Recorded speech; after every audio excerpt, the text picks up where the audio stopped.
Leviathans is a alternate history kind of steampunk-esque tabletop miniatures game set in 1910. The basic premise of the universe is that in the late 1800s, a Polish scientist isolates electrical fluid that we call electroid, and when you pass electricity through it, it generates a levitating force. And so then, across the next 30 years leading up to 1910, the wet navies of the world become air navies of the world. So that's the basic universe concept. The game mechanics then is every ship has a different set of ship cards you can look at. Let me grab the ones you'll be using. Hertfordshire and your Raven, okay? And you're going to be rolling initiative every turn, which is 2D red. And then the person who loses it is going to move one ship first, and then you're going to alternate back and forth. The one exception is that the higher type ships, meaning the larger ships, so your light cruisers are type 2, your destroyers are type 1, and then you go up to your battleships, which are your type 4, but we're not using those right now, move first. So your light cruiser is going to move, and then light cruiser, and then down to the destroyers. It's a fleet action game, so even if you had, 4 light cruisers, you're going to move all 4 of those in a block, and then you're going to rotate over light cruiser and then down to your destroyers. Okay. The way the game works is movement-wise. If you look down in the bottom left-hand corner of your ship card, you have movement points. To enter a hex is 1 movement point. To turn is then another movement point. If you look on our little quick sheets here, 3 hex ships, your light cruisers, pivot on the center hex, and then the destroyers pivot, or the 2 hex ships then pivot on the front hex. So it would be 1, 2, 3, 4, and so on. Now, the one exception to that is these are multi-thousand-ton vessels flying through the air, which means that they have a turn radius as they build up inertia, excuse me. So on the destroyers, you only have to enter 1 hex before a turn. But the Hertfordshire actually has to move 2 hexes before it does a turn every single time to take into account that inertia that it's built up. Okay? You can never turn more than 1 hex at a go without having to move forward again. The one exception to that rule is if you do nothing in the entire turn, except turn, you can go ahead and turn 2 hexes, but then you can't do anything else that turn. You can fly right through somebody, including a friendly or enemy, and that's pretty much movement. Once movement's done, we then get into the fun of course, trying to blow the other guy out of the sky. So every time you're going to fire your weapons, you're going to do 3 things, okay? The first thing you do, obviously, is you have to check if he's in the right firing arc, okay? These are the firing arcs that are on the ships. A lot of people, literally kind of place it on right there. Other people find it very simple and easy just to, throw some dice out there. There's the front, there's the starboard, port, and stern. Others, obviously, once you do it a couple of times, you're going to be able to just snap and see it visually without any cues like that. So let's say we have the Hertfordshire right here, and he wants to fire at the Pont-Brillant. Okay, so right now, he actually does have his front arc can hit him because that crosses over one of those hexes. If he was back 1, then nothing out of the bow would be able to hit him, and only the starboard action. Well, we'll go ahead and say he's up there so he can fire both of those. So since he's both in the bow and in the starboard, that means that the Hertfordshire is going to be able to get his 6-inch gun, and then he's going to be able to get his 3-inch and his 4.7-inch, okay? So we see that he's in the firing arcs of those weapons. Then you count to range. If you look back underneath each of these are called slots, all the black rectangles are slots. Underneath, say this 3-inch gun is then a 4-8. Those are hexes, short and long distance.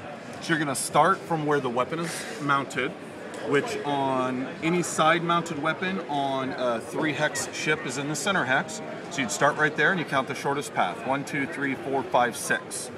So it's 6 away.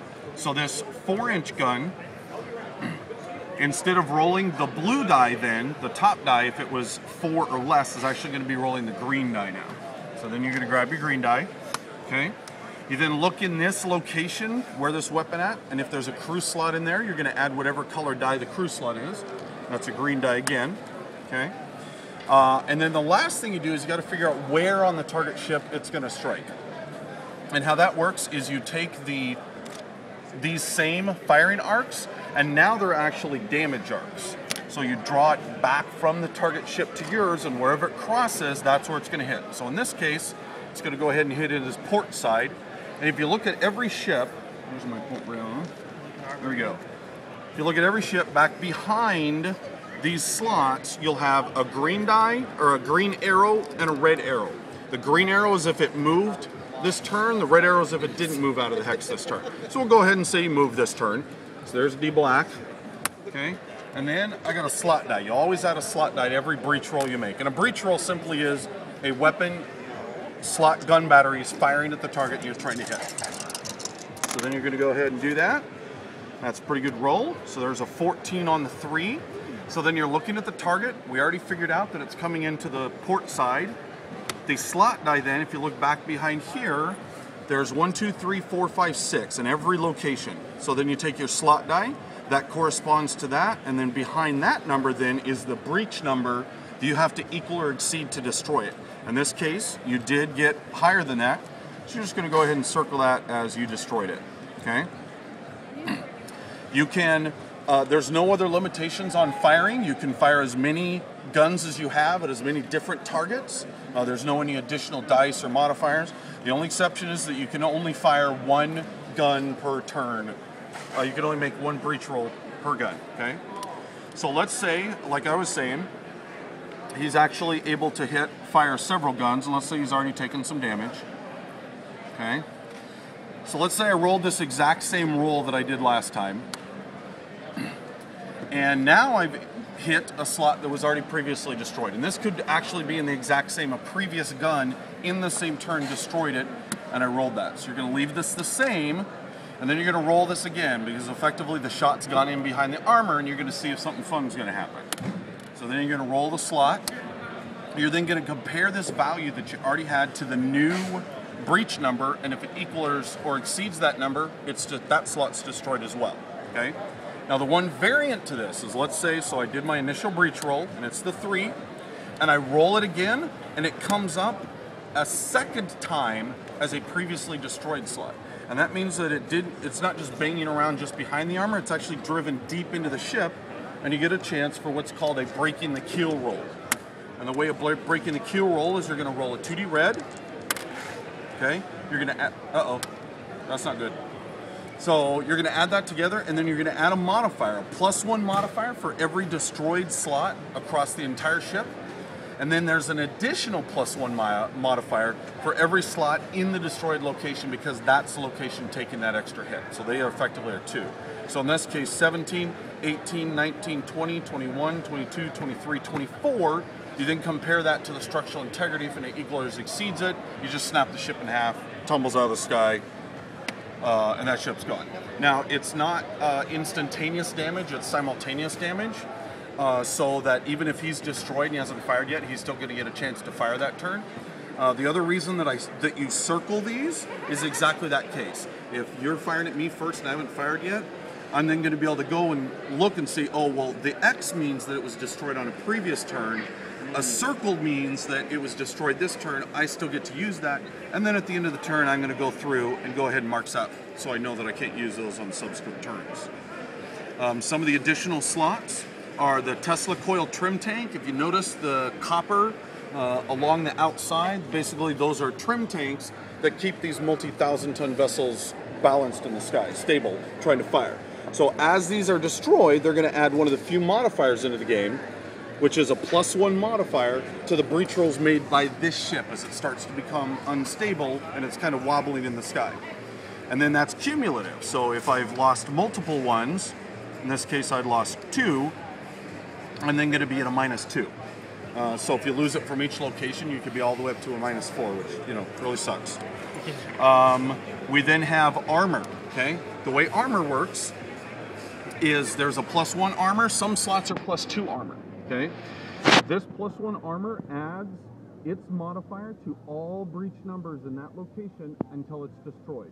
So in this case, this 11 is actually a 12, this 13 is a 14, and so on. Actually, in this case, there's 2 armor slots, so that's a 13, a 15, and then as it's destroyed, that armor is going to go away. A miss slot simply represents a slightly narrower profile. So regardless of the colored dice roll, the slot die, if it comes up a 1 in this case, then you're going to miss automatically. In the tail, you have your engine slots. So just like you lose the gun and then you can't use that gun in a subsequent turn, in this case, if I had that 3 on the MP destroyed, then starting on my next turn, I'm going to be down to only 9 movement points that I'm going to be able to use. And that's pretty much the game in a nutshell. The core box set, we were trying super hard to have it here and it didn't turn out. If you actually go to the other side of the booth in the middle, there's kind of a display set up there that shows